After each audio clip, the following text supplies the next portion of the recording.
So guys, nandito na naman tayo na para panoorin natin yung mga kamote na naman sa kalsada. So simulan natin sa unang video natin.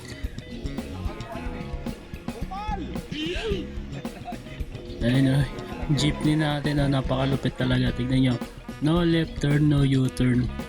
Pero sila, tignan nyo, umarang pa dun sa may gitna ng kalsada. Kasi dapat yan tuloy-tuloy lang eh. Kaya lang itong kamote na to, liliko pala. Tignan nyo, chinempuan lang yung stoplight to. Pasaway. So naman guys, next video. Biyahing sapang palay na naman. Parang dami ko na napapanood dyan na mga bus na pasaway. Ayun o eh. Nakipagkarirahan siya sa bus o. Ayun, nabangga. Umangga siya dun sa may SUV. Kasi itong pasaway na to, tignan nyo naman ang ginawa. May patawid o. May patawid pero overtake. Tingnan mo naman. Alam na maliit na yung kalsada eh. Ito pa o. Siksik pa ng siksik eh. Liit na nga ng kalsada o. Nandito ako may napuputas oh. Counter flow pa o. Pasaway din na jeepney. Oh. Oh. Eh? Sila napapatraffic dito. Ang okay lang basta makaabala sila eh. Sa lubungan dito ng ganito. Ito, Hindi uwi naman lang to yung kalsada eh. Ang liit lang. Eh, nakunin itong matandaan to. Pag pinilit ko yan, sasabit yan dyan. May gahater oh. Oh, ito pang matanda oh. Gusto pang umabante. Eh, kung kailan tumanda saka nagpasaway. O sadyang ganyan na talaga yan. Wala, ganyan na talaga yan. Paano, umayos ka nung. Pasaway no, jeepney driver. Wala, di makapaghintay. Oras ang kalaban nila eh. Ito naman, next video natin, jeepney driver din oh.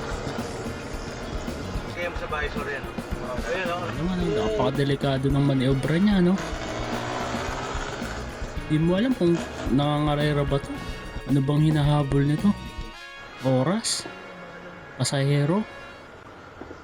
O, dire-diretso.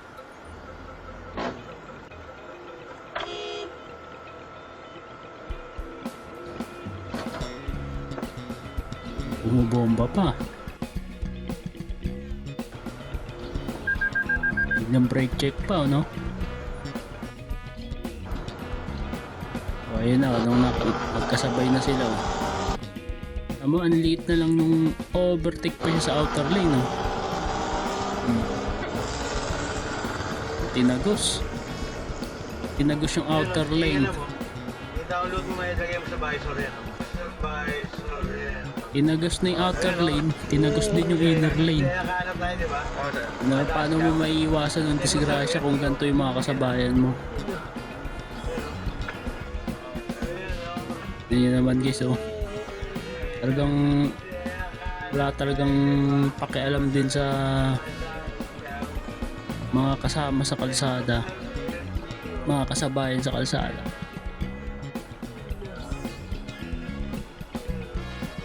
Ito dapat naman talaga tinatanggalan na lisensya eh. Is next video natin, nakamotor na overtake siya dito sa gilid, inner lane. Biglang lumitaw yung naka-rider. Tumingin ka, boss. Gusto mo i-review natin? Doon ka sa tabi. Doon tayo po eh. Doon tayo sa tabi, boss. Doon tayo sa tabi. Tara. Boss. Doon tayo sa tabi. I-check natin lang. Napakapasabay na. Pinilit niya pa yung ano niya, no? Pinilit niya pa na hindi daw siya biglang lumabas. Ito naman GSM taxi. Yun o, paglabas mo, paglabas ng highway, dapat doon ka lang muna sa unang lane eh. Dahan-dahan kang nilipat. Rumekta sa third lane. Ayun o. Na-aksidente tuloy yung isang nakamotor no. Nagulat biglang lumabas yung taxi. pinaka safe dyan talaga, dito ka muna sa first lane, sabay lipat sa second lane, third lane. Alam, wala, binigla eh. Naman guys, next video natin. Ayun na, sabi ko na nga ba eh. Pili ko yung tricycle eh.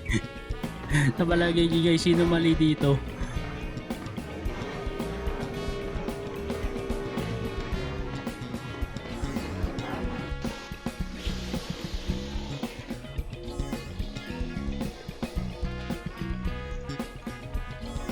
Parehas mali eh. Ito naman guys, no, para sa probinsya pa to. Yun lang. Inabot no, saktong-sakto yung tempo nilang dalawa. Ano ba yung gagawin niya? Tatawid sana siya. Ang problema dito siya nakalingon eh, sa kabilang lane eh. Ayun o, inahabot nung kasalubong. Swerte niya pat hindi siya ganun kalala yung ano niya. Pero kawawa yung isa nakamotor.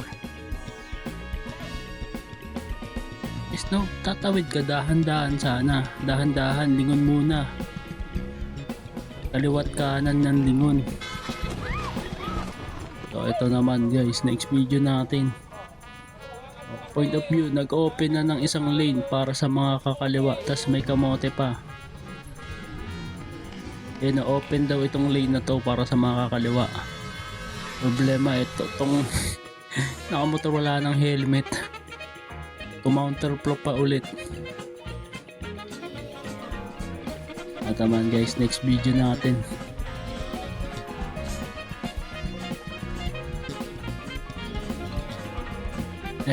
U-turn sana tong kotse, no? Ayun lang. Hindi pa yata ganun kahusay magmaneho. Hindi ka talaga makakatras niyan, di mo binabawi yung manibela mo. Ayan, nabangga niya na yung harang dun, oh. Inatras niya ulit, di niya man lang binawi yung ano niya, yung gulong niya. Yung manibela niya di niya binabalik. Para kang batang nagmamaneho. Parang batang nagmamaneho, no? Ayan, partida ba sa naka-fast forward pa yung video natin. Ang tagal niya siguro dito, siguro mga 15 minutes din to. Ngayon na pinuntahan na siya na enforcer. Wala, cause of traffic ka talaga dyan eh. So yun lang guys muna video natin ngayon, no? So kung bago nga lang pala sa dito sa YouTube channel ko, isang like naman, subscribe at click mo na rin ang notification bell para updated ka lagi sa video natin. So yun lang guys, no? Maraming salamat pala sa panonood.